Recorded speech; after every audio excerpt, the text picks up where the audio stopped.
যেটা আপনারা খুব ভালোভাবে এই 2026-এর ইলেকশনের পরে দেখলেন যে কারচুপি এবং ইঞ্জিনিয়ারিং এর মধ্যে যে ডিফারেন্স, যে পার্থক্যটা, যে কারচুপি মানে দিনের বেলায় গিয়ে ভোট কেন্দ্র দখল করা, ঠিক আছে, ভোট কেন্দ্র দখল করে জাল ব্যালট বাক্স ভরা, এটা হয়নি। কিন্তু ইঞ্জিনিয়ারিং, ফলাফল ঘোষণা, ইঞ্জিনিয়ারিং। তো ডিপ স্টেট যে শুধু ফলাফল ঘোষণা ইঞ্জিনিয়ারিং করবে বিষয়টি কিন্তু সেরকম নয়। ডিপ স্টেট আরো বহু ক্ষেত্রে তাদের প্রভাব থাকে। ডিপ স্টেট মানে ছায়া রাষ্ট্র। ছায়া রাষ্ট্র যদি আপনি আরো ভালোভাবে বুঝতে চান তাহলে বুঝতে পারবেন যে ডক্টর ইউনূস কেন সাকসেসফুলি কাজ করতে পারেন, কেন বাংলাদেশের যে ডিপ স্টেট এইটা তাকে সাকসেসফুলি কাজ করতে দেয়। প্রতিটা রাষ্ট্রের ডিপ স্টেট থাকে, আমেরিকারও ডিপ স্টেট আছে। তো ওই ডিপ স্টেটের সক্ষতা শুধু জনসমর্থন দিয়ে হয় না। যেটা আমি বহুবার বলেছি যে আপনাদের 16 কোটি মানুষের ভোটের মূল্য প্রথম আলোর কাছে একটা খড়ের টুকরাও নয়। এই কথাটা আপনারা আমার বহু বক্তব্য শুনেছেন। কেন বলেছি এটা? কারণ প্রথম আলো হচ্ছে ডিপ স্টেটের পার্ট, ঠিক আছে? তো এই জিনিসটা আপনাকে বুঝতে হবে যে ডিপ স্টেট মানে আপনারা সব 16 কোটি মানুষ ভোট দিয়ে দিলেন আর ডিপ স্টেট পরিবর্তন হয়ে গেল, এটা কিন্তু না। ডিপ স্টেট মানে বহু বাইরের এমবেসি, তাদের সাথে যোগাযোগ, দেশের মধ্যেকার অসংখ্য প্রতিষ্ঠান যেমন আর্মি, সেনাবাহিনী, ঠিক আছে, এস্টাবলিশমেন্টের মধ্যে যারা আছে, বড় বড় ব্যবসায়ী, এর মধ্যে মাফিয়ারাও থাকে, ঠিক আছে। এক কথা স্থায়ীভাবে যারা দেশে স্টেক হোল্ডার, বড় বড় শক্তিশালী প্রতিষ্ঠান, মিডিয়া হতে পারে, তো তাদের যতক্ষণ আপনি আস্থা অর্জন না করতে পারবেন বহির্বিশ্বের সেনাবাহিনীর, দেশের অভ্যন্তরের শক্তিশালী প্রতিষ্ঠানে, ততক্ষণ 16 কোটি মানুষ ভোট দিলেও আপনি ক্ষমতা আসতে পারবেন না। এটা গণতন্ত্রের নিয়ম, গণতন্ত্রের একটা সিস্টেম, আপনাকে আসতে দেওয়া হবে না। এই সিস্টেম, এই কাঠামো যতদিন থাকবে ততদিন এটাই ঘটবে। তাহলে আপনাকে আস্থা অর্জন করতে হবে তাদের। তো সেক্ষেত্রে এখন আপনি বলবেন যে ভাই আপনি তো শুধু হতাশ করেন গণতন্ত্রের বিষয়ে, তাহলে যারা গণতন্ত্রের রাজনীতি করতে চায় তাদের কি কোনো আশার জায়গা নাই? আছে। যারা গণতন্ত্রের রাজনীতি করতে যান তাদের জন্য আজকে আমি নিরেট একদম খালেস অন্তরে একটা পরামর্শ দিই। গণতন্ত্রের রাজনীতি করেন, ইসলামের নামে গণতন্ত্রের রাজনীতি করলে কোনোদিন সাকসেসফুল হতে পারবেন না। ইসলামকে শুধু দাওয়ার জায়গায় রাখেন, শুধু দাওয়াতের জায়গায় রাখেন। এবার রাজনীতি করেন, আপনি বলবেন তাহলে তো আপনি ইসলামকে রাজনীতি থেকে দূরে করে দেন। দূরে করতেছেন। আপনি তো মুসলমান। যারা বিএনপির জয়লাভ করলো তাদের মধ্যে কয়জন হিন্দু আছে? আপনি খুঁজে দেখেন, দেখি কয়জন হিন্দু আছে। জামাতের মধ্যে একজন হিন্দু ছিল। তাহলে বিএনপির যতজন বিজয় লাভ করলো তাদের 99% মুসলমান। শুধু কি মুসলমান, আমি এমন 2-1জনকে চিনি যারা 5 ওয়াক্ত সালাত আদায় করেন, 5 ওয়াক্ত সালাত জামাতের সাথে আদায় করেন। মানে গণতন্ত্রবাদে অন্য আর সকল বিষয়ে সর্বোচ্চ বিশুদ্ধ আকিদা লালন করে, ঠিক আছে। এরকম অসংখ্য জনকে আমি চিনি যারা এই নির্বাচনে যারা জয়লাভ করে এসেছে বিএনপি থেকে। তাহলে আমি কি বলতেছি, আপনি গণতান্ত্রিক রাজনীতি করতে পারবেন, কিন্তু ইসলামের নামে রাজনীতি করে আপনি রাষ্ট্র ক্ষমতায় যেতে পারবেন না। তার 1 নম্বর পয়েন্ট আগে বলেছি, কেন আপনি কাল্ট ফিগার তৈরি করতে পারবেন না, সকল ইসলামপন্থীকে একত্রিত করতে পারবেন না। 2 নম্বর পয়েন্ট বলেছি, আপনি কখনো ডিপ স্টেটের আস্থা অর্জন করতে পারবেন না। ফলত ইসলামের নামে রাজনীতি করে, মানে গণতান্ত্রিক রাজনীতি করে আপনি কখনো ইসলামের নামে ক্ষমতায় যেতে পারবেন না। এটা ফুল স্টপ। তাহলে আপনি তো মুসলমান, আপনি রাজনীতি করতে পারেন। আপনি জাস্ট ইসলামের আদর্শকে নিজের মধ্যে ধারণ করার চেষ্টা করবেন। এই গণতান্ত্রিক সিস্টেমের মধ্যে থেকে যতটুকু রাষ্ট্রের উপকার করা যায়, যতটুকু ন্যায় এবং ইনসাফ প্রতিষ্ঠা করা যায়, ততটুকু প্রতিষ্ঠা করার জন্য চেষ্টা করবেন। সেই রাজনীতি আপনি করবেন। যেমন অনেকেই আওয়ামী লীগের তুলনায় বিএনপিকে ভালো মনে করতেন, যে তারা হয়তো ইসলাম পন্থাকে ধারণ করে, তথা একজন মুসলিম এর যে আদর্শ সেটিকে ধারণ করে, তারা টুকটাক ধর্মীয় মূল্যবোধকে ধারণ করে তারা রাজনীতি করে। যে রাজনীতি আপনারা এরদোগানের দেখতেছেন, যে রাজনীতি আপনারা ইমরান খানের দেখতেছেন, যে রাজনীতি আপনারা মালয়েশিয়াতে দেখতেছেন, এগুলো পূর্ণাঙ্গ ইসলামী রাজনীতি নয়তো। এগুলোকে আপনি একটাকেও পূর্ণাঙ্গ ইসলামী রাজনীতি বলতে পারবেন না। এগুলো কি রাজনীতি? এগুলো হচ্ছে ইসলামী ভাবধারায় উজ্জীবিত হয়ে একদল মুসলমানের রাজনীতি। যে মুসলমান পূর্ণাঙ্গ মুমিন নয়, সে ফাসিক মুমিন হতে পারে, ঠিক আছে, তার অন্য কোনো ত্রুটি থাকতে পারে, কিন্তু সে সরাসরি ইসলাম বিরোধী বিদ্বেষী কোনো আইন হোক এটা সে চায় না। আপনাকে আরো ক্লিয়ার করি, মুসলিম লীগের রাজনীতি কি ছিল? মুসলিম লীগকে আলেম ওলামাদের দল ছিল। মুসলিম লীগের মিস্টার জিন্নার বিরুদ্ধে যে পরিমাণ আলেম ওলামা ফতোয়া দিয়েছে ওই সময় 46-47-এর সময়, যে পরিমাণ আলেম ওলামা ফতোয়া দিয়েছে, এই এখনো সে পরিমাণ আলেম ওলামা এই যারা ইসলামপন্থী নামে রাজনীতি তাদের নামে ফতোয়া দেয়নি। আপনি খুলে দেখেন, মুসলিম লীগের সব জেনারেল পড়ুয়া সাধারণ মুসলমান ছেলেপেলে ছিল। 2-1জন আলেম ওলামা পরবর্তীতে যুক্ত হয়েছে। মিস্টার জিন্নার কথা পড়া, মিস্টার জিন্নাও আলেম না, আল্লামা ইকবালও আলেম না, এরা জেনারেল শিক্ষিত পড়ুয়া ছিল। এরা কি চাইছে? এরা চাইছে মুসলমানরা যেন স্বাধীন মতো বাস করতে পারে। কিন্তু ইসলামী রাষ্ট্র, পূর্ণাঙ্গ ইসলামী রাষ্ট্র কিন্তু তারা চায়নি, প্রতিষ্ঠিত কিন্তু তারা করতে পারেনি। তাহলে কি মুসলমানরা যেন আলাদাভাবে স্বাধীনভাবে বসবাস করতে পারে। সেই রাজনীতিতে এখনো আছে, সেই রাজনীতি বাংলাদেশে এখনো আছে। এই যে জামাত ইসলামকে যারা, জামাত ইসলামের যে জোট, এই জোটকে যারা ভোট দিয়েছে, জামাত এনসিপির জোটকে, আপনি নিশ্চিত থাকেন এটা মুসলিম লীগের ভোট ব্যাংক। অর্থাৎ 1947-এ যারা মুসলমানদের আলাদা দেশের জন্য ভোট দিয়েছিল, এরাই এই 2026-এ এসে বিভক্ত হয়ে কিছু বিএনপিকে ভোট দিয়েছে, কিছু জামাত এনসিপিকে ভোট দিয়েছে। এটা মুসলিম লীগেরই ভোট।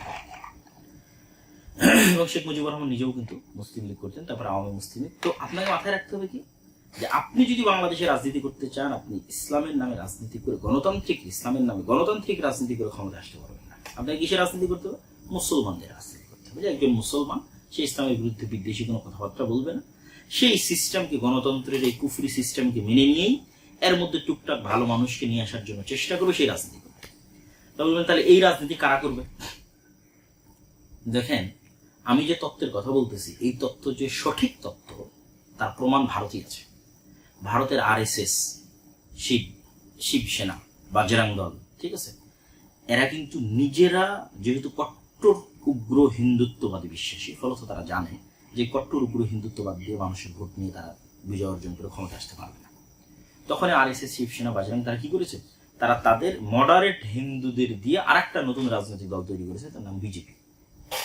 বিজেপি একটা রাজনৈতিক দল, এইটা সরাসরি উগ্র হিন্দুত্ববাদ তার মেইন মতাদর্শের মধ্যে আছে লিখিতভাবে, এরকম নয়, বরং তারা RSS কর্তৃক নিয়ন্ত্রিত হয়। RSS কট্টর উগ্রবাদ, তারা বাজরাং দল, শিবসেনা কর্তৃক নিয়ন্ত্রিত, তারা কট্টর উগ্রবাদ। কিন্তু বিজেপি তারা সাধারণ হিন্দু, খুব যে হিন্দু ধর্মকে খুব ভালোভাবে মেনে চলে, খুব আল্লাহ মানে তাদের হিন্দু ধর্মের দিক থেকে খুব হিন্দু ধর্ম মেনে চলে, এরকম কিন্তু সতী সাধু এরকম কিন্তু নয়, ঠিক আছে। তো সেক্ষেত্রে এই যে জামাত ইসলাম সহ আর যারা ইসলামের নামে রাজনীতি করতেছে, সেটা ইসলামী আন্দোলন বাংলাদেশের চরমনাই হোক, সেইটা জমিয়তে কি যেন ওলামা ইসলাম একটা আছে, আর অনেক ইসলামের নামে যারা রাজনীতি করতেছে বাংলাদেশে, তাদের সকলের উচিত হবে তারা একদম সাধারণ জেনারেল শিক্ষিত মুসলমান সন্তানদের দিয়ে একটা রাজনৈতিক দল তৈরি করবে। যেই কাজটা বিএনপি তাদেরকে অতীতে করে দিত, তারা যদি মনে করে যে এখন বিএনপি ছাড়াও তাদের এরকম একটা রাজনৈতিক দলের দরকার আছে, তাহলে এরকম একটা তারা সাধারণ মুসলমানদের এরকম একটা রাজনৈতিক দল তৈরি করবে। যেমন এনসিপি হতে পারে সেই রাজনৈতিক দল, যারা সরাসরি ইসলামী রাষ্ট্র প্রতিষ্ঠার রাজনীতি করবে না, কিন্তু এই দেশের মুসলমানদের, স্বাভাবিক মুসলমানদের যে অধিকার রক্ষার কথা সেটা করবে, যেমন ওসমান হাদি করতো, যেমন আমাদের জুলাইয়ের যে ছেলেমেয়েরা তারা করতেছে। এই ধরনের ছেলে মেয়েদেরকে যদি আপনি এগিয়ে দেন, তাহলে এরা হচ্ছে একটা কাল্ট ফিগারও তৈরি করতে পারবে। কেননা যেহেতু সে সরাসরি ইসলামী নয়, ফলে এখানে ফতোয়া ফারেজ আসবে না, মাসলাক আসবে না, মতবাদ আসবে না, আদর্শ আসবে না, শিরক বিদআত আসবে না, মানে এইগুলো মুসলমানদের ইসলামী দলগুলোর মধ্যে যে গন্ডগোল সেগুলো আসবে না। তাহলে কাল্ট ফিগার একটা তৈরি করতে পারবে। 2 নম্বর, যেহেতু তারা সরাসরি ইসলামী নয়, মডারেট সাধারণ মুসলমান, সেহেতু তারা ডিপ স্টেটের আস্থা অর্জন করতে পারবে। ডিপ স্টেট যেগুলো নিয়ে অ্যালার্জেটিক, সেগুলোর বিষয়ে তারা টুকটাক ম্যানেজ করতে পারবে। ম্যানেজ করার মাধ্যমে তারা দেখা যাচ্ছে ক্ষমতায় যাবে। এবং আপনারা যে মন্দের ভালোটা চাচ্ছেন, যে মন্দের ভালো নিয়ে আপনারা গত 1 মাস যাবৎ ফেসবুক একদম তোলপাড় করে ফেলেছেন, সেই মন্দের ভালোর একমাত্র সমাধান এটা। সেক্ষেত্রে যত ইসলামের নামে গণতান্ত্রিক রাজনৈতিক দল আছে, এদের সবকে তাদের রাজনীতি অফ করে দিয়ে দাওয়াতি কাজ করতে হবে। তারা দাওয়াতি ফিল্ড তৈরি করবে, সন্তান তৈরি করবে, প্রজন্ম তৈরি করবে। আর ওই মুসলমানের সন্তানেরা স্বাভাবিক, যতদিন অন্তত গণতান্ত্রিক সিস্টেম আছে ততদিন সেই গণতান্ত্রিক সিস্টেমে তারা রাজনীতি করবে। এটি গেল যারা গণতন্ত্রের মধ্যে দিয়ে ইসলামের রাজনীতি করতে চান তাদের জন্য পরামর্শ। যদি আপনাদের ভালো লাগে আপনারা পরামর্শ গ্রহণ করতে পারেন, আর না হলে আমি যেভাবে ফুল স্টপ দিয়েছি এটা আসলে ফুল স্টপ। দেখেন, এই নির্বাচনও জামাত ইসলাম কিন্তু চেষ্টা করেছে তার ইসলামী রাজনীতির খোলস থেকে বেরিয়ে আসার, এটা ছাড়া তার কোনো উপায় ছিল না। মন্দিরে গেছে, তারপরে কত রকমের বক্তব্য, মূর্তি পূজার সাথে রোজার তুলনা, মানে একটা সেকুলার দলের মধ্যে যা যা অনুষঙ্গ থাকে তার সবকিছুই কিন্তু জামাত ইসলাম তার নিজের মধ্যে নিয়ে আসার জন্য কি করেছে, চেষ্টা করেছে। তাহলে কেন চেষ্টা করতেছে? সেটা অবশ্যই ডিপ স্টেটের আস্থা অর্জন করার জন্য, অবশ্যই সাধারণ জেনারেল শিক্ষিত মুসলমানদের আস্থা অর্জন করার জন্য। তাহলে আর ইসলামী দল রাখার কি দরকার? এই কথাটাই আমি বলতেছি, যে এই কাজগুলো যখন আপনি ইসলামের নামে করবেন তখন সেখানে ইসলামে কলুষিত হয়। দেখেন, আমি এবারের নির্বাচনের পূর্বে 2024 যে নির্বাচন এবং 2026 নির্বাচন, এই 2 নির্বাচনে আমি দেশে ছিলাম। ইতিপূর্বে আর কোনো নির্বাচনে দেশে থাকার সুযোগ হয়নি। 2008-এ যেটা তত্ত্বাবধায়ক সরকার আমরা যে নির্বাচন হয়েছিল তখন দেশে ছিলাম, তখন একটু কম বুঝতাম।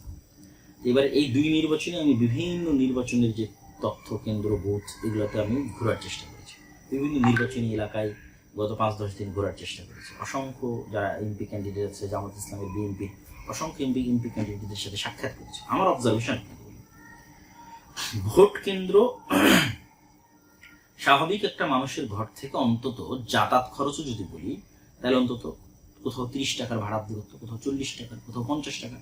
যাদের বাড়ি একদম ভোট কেন্দ্রের পাশে তাদেরটা ভিন্ন, কিন্তু স্বাভাবিকভাবেই ভোট কেন্দ্র থেকে যারা মোটামুটি দূরত্বে আছে তাদের 30, 40, 50 টাকা ভাড়ার দূরত্ব। আমি অনেককে জিজ্ঞেস করলাম আপনি কিভাবে যাচ্ছেন, তো অটোরিক্সায়। ছোট রিক্সা কিভাবে পেলেন? তাহলে ওই দলের পক্ষ থেকে অটোরিক্সা দেওয়া আছে। যাতায়াত খরচ, হ্যাঁ যাতায়াত খরচ দেওয়া আছে। তাহলে এই যে বিশাল একটা মানুষকে যারা দ্বারা আপনাকে সাপোর্ট করে তাদেরকে ভোট কেন্দ্রে নিয়ে, আমি অন্য কথা বাদ দিলাম, জাস্ট ভোট কেন্দ্রে নিয়ে যাওয়ার জন্য কেন মানুষ ফ্রিতে ভোট দিতে যাবে? কত কোটি মানুষ ভোট দিয়ে যাবে দেখেন দেখি, 12 কোটি মানুষের। আমার আব্বা আমার জীবনে কোনোদিন ভোট কেন্দ্রে যায়নি, তাহলে এটাকে ফেতনা মনে করে ভোট কেন্দ্রে যাওয়াকে। এরকম হাজার হাজার লক্ষ লক্ষ মানুষের যারা জীবনে কোনোদিন ভোট কেন্দ্রে যায়, তাহলে মানুষ নিজের খেয়ে নিজের খরচ করে কেন ভোট কেন্দ্রে যাবে? কেউ যাবে না।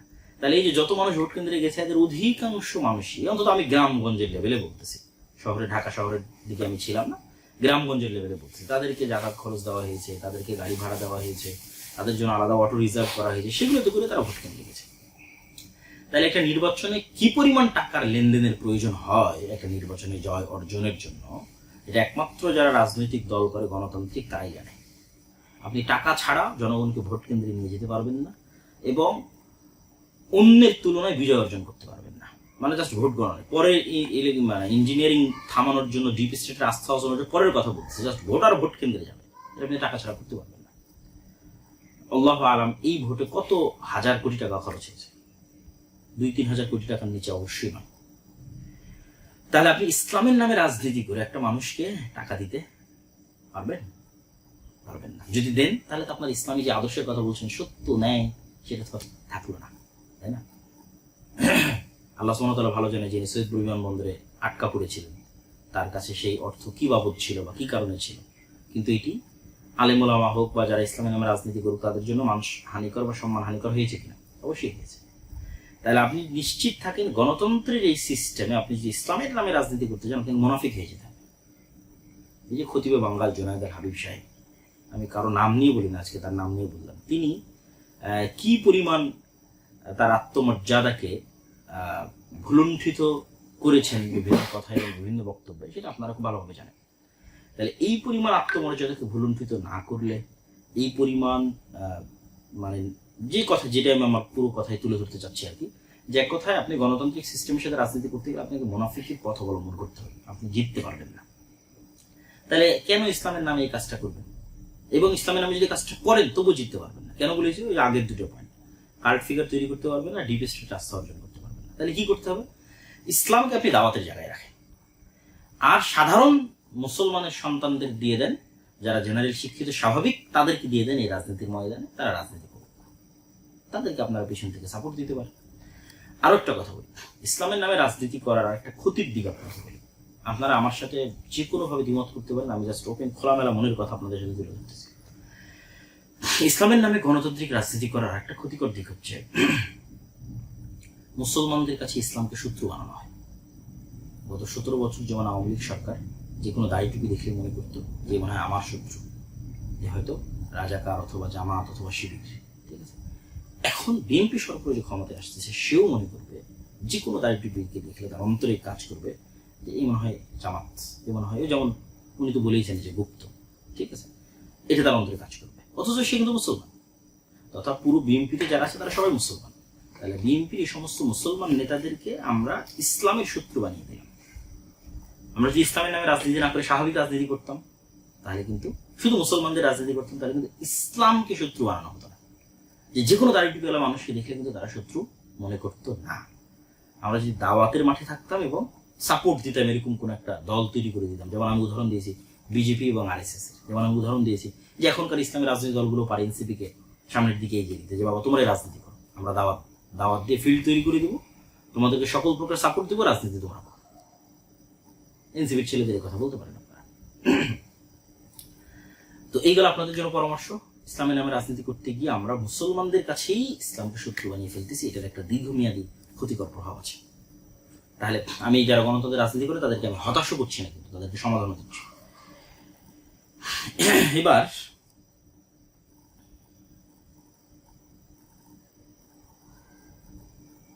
এবার যারা গণতন্ত্রের এই রাজনীতিকে পছন্দ করেন না, যেমন তার মধ্যে আমিও একজন, আমি আমার বহু বক্তব্যে এই গণতান্ত্রিক সিস্টেমের কথা বহুবার তুলে ধরেছি, যেটির মধ্যে দিয়ে ইসলাম প্রতিষ্ঠা করা সম্ভব নয়। আজকে তো আরও বিস্তারিত ব্যাখ্যা সহ আপনাদের কাছে তুলে ধরলাম, এত খোলামেলা আলোচনার গতিতে কখনো করিনি। বিএনপি ভাইদের জন্য আমার কিছু নসিহা আছে, যারা গণতন্ত্রের বাইরে গিয়ে ইসলাম প্রতিষ্ঠা করতে চান তাদের জন্য নসিহা আছে। তো যেহেতু এতক্ষণ যেহেতু একটু সরাসরি একদম পলিটিক্যাল আলোচনা করছিলাম, জন্য বিএনপির ভাইদের জন্য নসিহাতে আমার বক্তব্য শেষ। আমি মনে করি যে বিএনপির ভাইরাও তারাও মুসলমান, এবং তাদের সাথে আমাদের আন্তরিক হওয়া উচিত। তাদের সাথে আমাদের, যারা ইসলামের নামে রাজনীতি করছেন, যারা মুসলমানদের রাজনীতি করছেন, তাদের শত্রুতাপূর্ণ যে মনোভাব, এটা দিন শেষে আমাদের ইসলামকে ক্ষতিগ্রস্ত করবে। তাহলে কি করা উচিত? সৎ উপদেশ এবং দোয়া। এই কথা আমরা আগেও বলেছি এবং এখনো বলছি।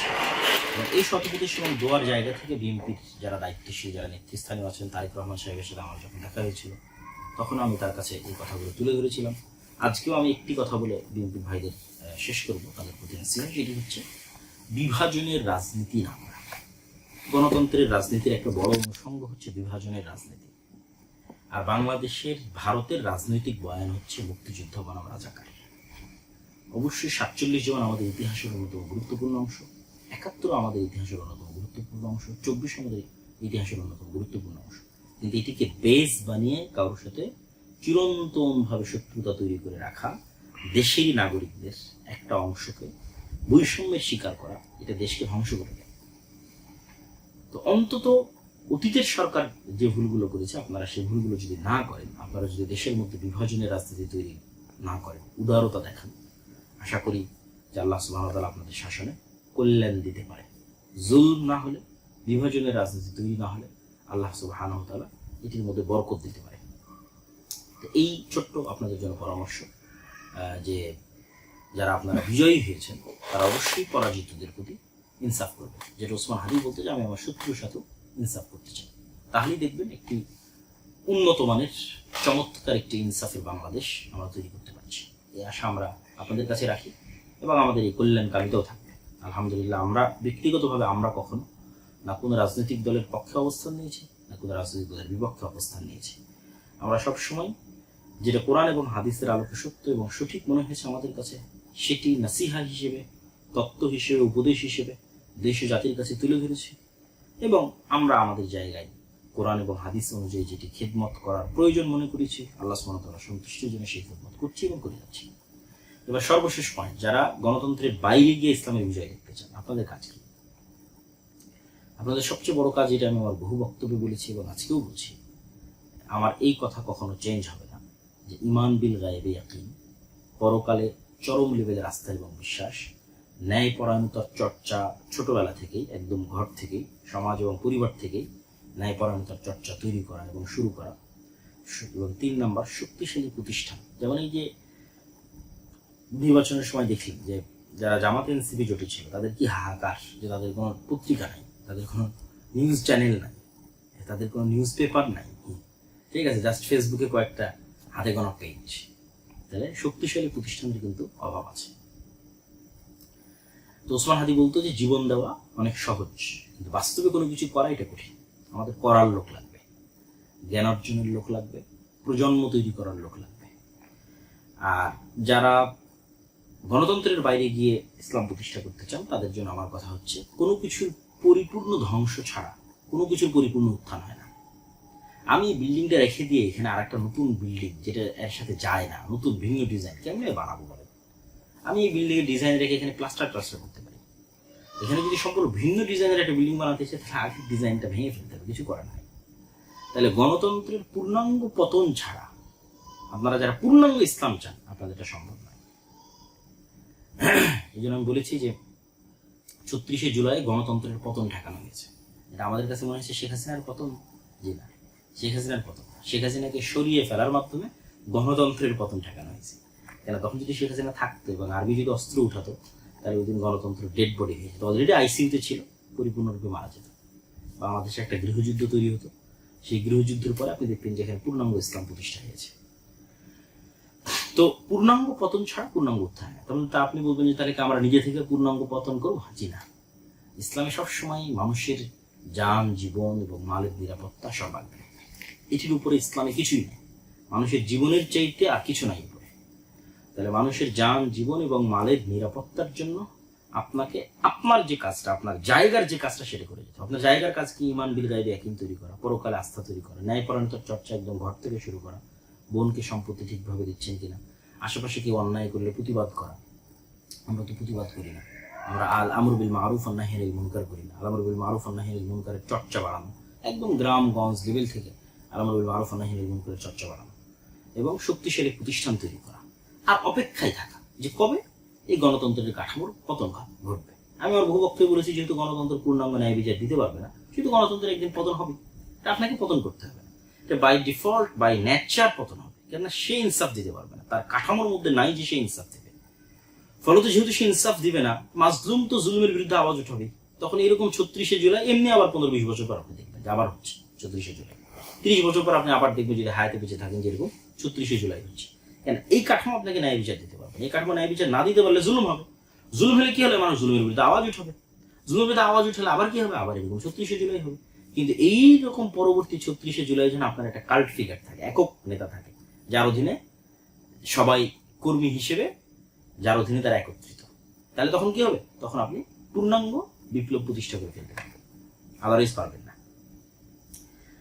তাহলে সেক্ষেত্রে আমি কি বললাম যে গণতন্ত্রের যে পূর্ণাঙ্গ পতন এটা আল্লাহর পক্ষ থেকে হবে, এমনি হবে। কিভাবে হবে? এটা আল্লাহ সুবহানাহু ওয়া তাআলা ভালো জানেন। যেমন ধরেন আমেরিকার যে বিশাল সাম্রাজ্য, আল্লাহ সুবহানাহু ওয়া তাআলা বলেছেন যে আল্লাহ সুবহানাহু ওয়া তাআলা যদি একদল মানুষকে আর একদল মানুষের পতন না করাতেন, আল্লাহ দাফাল্লাহি নাসা বা'দাহুম বিবা'দ, তাহলে পৃথিবীতে জুলুমের কারণে মানুষ অস্থির হতো। আজকেও যদি ফেরাউন জীবিত থাকতো কি হতো বলেন তো? আপনি বলেন যে 5000 বছর হয়ে গেছে, ফেরাউন এখনো জীবিত আছে, তাহলে আজকে আমাদের অবস্থা কি হতো? এটা আল্লাহ করেননি, ফেরাউনকে আল্লাহ ধ্বংস করে দিয়েছে মানুষকে বাঁচানোর জন্য। তো এইরকম সুপার পাওয়ার আজকে আমেরিকা আছে, তার আগে সুপার পাওয়ার রাশিয়া ছিল, তার আগে আর কেউ ছিল, ইংল্যান্ড সুপার পাওয়ার ছিল, ইংল্যান্ড চলে গেছে, রাশিয়া চলে গেছে, আমেরিকা চলে গেছে, আমেরিকাও যাবে। তাহলে এরকম সুপার পাওয়ারের পতন হবে। যখন দেখবেন যে আমেরিকা সুপার পাওয়ার পতন হচ্ছে, কি হবে এটা আল্লাহ সুবহানাহু ওয়া তাআলা জানেন। কে জানতো রাশিয়া ইউক্রেন যুদ্ধ এত দীর্ঘায়িত হবে? কে জানতো? কেউ জানতো না। এই রাশিয়া ইউক্রেন যুদ্ধ এত দীর্ঘায়িত হওয়ার কারণে কিন্তু সিরিয়াতে আহমদ সারা বিজয়ী হয়েছে। এই রাশিয়া ইউক্রেনের এত যুদ্ধ দীর্ঘায়িত হওয়ার কারণে তো আফগানিস্তানে তালেবানরা ক্ষমতা আসতে পেরেছে। যদি রাশিয়া ইউক্রেন যুদ্ধ না হতো এরা জীবনও পারত না। এটা আল্লাহর পক্ষ থেকে হয়। তো এরকম কোনো এক ছোট্ট অজুহাতে দেখবেন এই যে অ্যাপস্টেইন ফাইল, যেটা আমি তো বলি যে এটা আমেরিকার অধঃপতনের শুরু। আল্লাহ বড় বড় পরাজয়গুলো দেয় ছোট্ট ছোট্ট জিনিস দিয়ে, অতি ছোট্ট। আপনি বুঝবেন না যে কোন ক্ষুদ্র জিনিস থেকে পরাজয় শুরু। আমেরিকার অধঃপতন মানে তো গণতন্ত্রের অধঃপতন। আজকে আমেরিকার পতন হবে, কালকে সব জায়গাতে গণতন্ত্র গায়েব হয়ে যাবে। এটাই নিয়ম। যে যে আদর্শের ধারক ও বাহক তার পতনের সাথে সাথে সে আদর্শ গায়েব হয়ে যায়। তাহলে আপনাকে কি করতে হবে? আপনাকে প্রস্তুতি নিতে হবে, ওই দিন আসার অপেক্ষায় থাকতে হবে। আপনার বুঝতে হবে ঈমান বিল গায়ব ইয়াকিন, আপনার বুঝতে হবে পরকালে আস্থা, আপনার বুঝতে হবে ন্যায়পরায়ণতার চর্চা। কেন? ন্যায়পরায়ণতার চর্চার মাধ্যমে নেতা তৈরি হয়, আদারওয়াইজ নেতা তৈরি হয় না। ন্যায়পরায়ণতার চর্চা যদি আমি না করি, ধরেন আমি যদি না করি, আমিও নেতা না। এটা সিম্পল কথা, যে তার মানে আমি বলতেছি মানে যে আমি নেতা তা না। কিন্তু আমি যদি ন্যায়পরায়ণতার চর্চা না করি, আমিও নেতা না। যে ন্যায়পরায়ণতার চর্চা করবে সেই নেতা হবে। ও ছোট্ট কুড়েঘর থেকে এসে নেতা হয়ে যেতে পারে, কোনো গ্যারেন্টি নেই কে কোথায় থেকে এসে কিভাবে নেতা হবে। ন্যায়ের চর্চা করতে গিয়ে নেতা তৈরি হবে, অন্যায়ের প্রতিবাদ করতে গিয়ে নেতা তৈরি হবে। এটাই স্বাভাবিক এবং সিম্পল রুলস নেতা তৈরি হওয়ার। তাই ঈমান বিল গায়বি ইয়াকিন, পরকালে আস্থা, ন্যায়পরায়ণতার চর্চা, শক্তিশালী প্রতিষ্ঠান। আর অপেক্ষা কবে এই গণতন্ত্রের পূর্ণাঙ্গ পতন হয়। যেদিন গণতন্ত্রের পূর্ণাঙ্গ পতন হবে সেদিন যদি আপনি প্রস্তুত থাকেন, যেমন 36শে জুলাই আপনি প্রস্তুত ছিলেন না, যদি আপনি প্রস্তুত থাকেন পূর্ণাঙ্গ ইসলাম প্রতিষ্ঠা হয়ে যাবে। আর যদি প্রস্তুত না থাকেন তাহলে তো এটার জন্য আপনি নিজেই দায়ী। তাহলে ইমিডিয়েট রেজাল্টের আশা বাদ দিতে হবে, ইমিডিয়েট উত্তেজনা বাদ দিতে হবে, বিশাল দীর্ঘমেয়াদী 30 বছরের প্ল্যান করে প্রস্তুতি নিতে হবে। তো আশা করি আমি নির্বাচন পরবর্তী যে পর্যালোচনা ছিল সেই পর্যালোচনায় আমি সকলের জন্য আজকে নাসিহা দিয়েছি, একদম শতভাগ আমার হৃদয়কে পরিষ্কার করে, কারো প্রতি চুল পরিমাণ পক্ষপাতিত্ব না রেখে। আলহামদুলিল্লাহ, আল্লাহর কসম, কারো প্রতি চুল পরিমাণ পক্ষপাতিত্ব নাই। যারা আমাদের সম্পর্কে জানেন এবং বুঝেন তারাও খুব ভালোভাবে জানেন। তো আমি সম্পূর্ণ শতভাগ ন্যায় এবং ইনসাফের সাথে জামাত ইসলাম, ইসলামী আন্দোলন চরমোনাই, যারা ইসলামের নামে গণতন্ত্রের রাজনীতি করে তারা, এনসিপি ছাত্ররা, তারপরে বিএনপি এবং সর্বোপরি যারা গণতন্ত্রের বাইরে গিয়ে ইসলামের বিজয় চান, তাদের সকলের জন্য তাত্ত্বিক বলেন, বাস্তব বলেন, সকল ধরনের পরামর্শ আপনাদের জন্য দিয়েছি। আল্লাহ সুবহানাহু ওয়া তাআলা আমাদের দেশকে শান্তি শৃঙ্খলায় পরিপূর্ণ করে দিক, আমাদের এই জাতিকে আল্লাহ সুবহানাহু ওয়া তাআলা রক্ষা করুক। এই দেশের মানুষ বহু রক্ত দিয়েছে, বহু রক্ত। সেই মোগলদের পূর্বে মোগলদের পূর্বের আমল থেকে এখানে স্বাধীন সুলতানি শাসন আমলের জন্য লড়াই হতো। বাঙালিরা স্বাধীনতা প্রিয় জাতি, তারা বিদ্রোহী জাতি। শাসন করতে পারুক আর না পারুক, নিজেদের শাসন ধরে রাখতে পারুক আর না পারুক, আরেকজনকে উল্টায় ফেলতে খুব পারে। মানে বিদ্রোহী হিসেবে তারা খুব বিখ্যাত। ওই দিল্লির সুলতানরাও তাদের কোনোদিন কন্ট্রোলে রাখতে পারতো না। এই যে 12 ভূঁইয়া, এরা কিন্তু বিদ্রোহী, ঠিক আছে। মুঘলের বিরুদ্ধে এরা যুদ্ধ করেছে। তো বাঙালিদের একটা ভালো গুণ আছে, আল্লাহ সুবহানাহু ওয়া তাআলা আশা করি যে বাংলাদেশ এবং বাংলাদেশের এই মাটি যেখানে হাজার হাজার শহীদের রক্ত আছে, এটিকে আল্লাহ সুবহানাহু ওয়া তাআলা কখনই মুশরিকদের পদানত করবেন না, অধীনস্থ করবেন না। এটি আল্লাহর কাছে চাওয়া এবং দোয়া। আমাদের পরবর্তী প্রজন্ম যেন মুশরিকদের গোলাম না হয়, এটি আল্লাহ সুবহানাহু ওয়া তাআলার কাছে কামনা। সেই ব্যবস্থা যেন আল্লাহ সুবহানাহু ওয়া তাআলা করে দেন, সেই ব্যবস্থা করার তৌফিক যেন আল্লাহ সুবহানাহু ওয়া তাআলা আমাদের দান করেন। আল্লাহুম্মা আমিন। ওয়া আখিরু দাওয়ানা আলহামদুলিল্লাহি রাব্বিল আলামিন। আসসালামু আলাইকুম ওয়া রাহমাতুল্লাহি ওয়া বারাকাতুহু।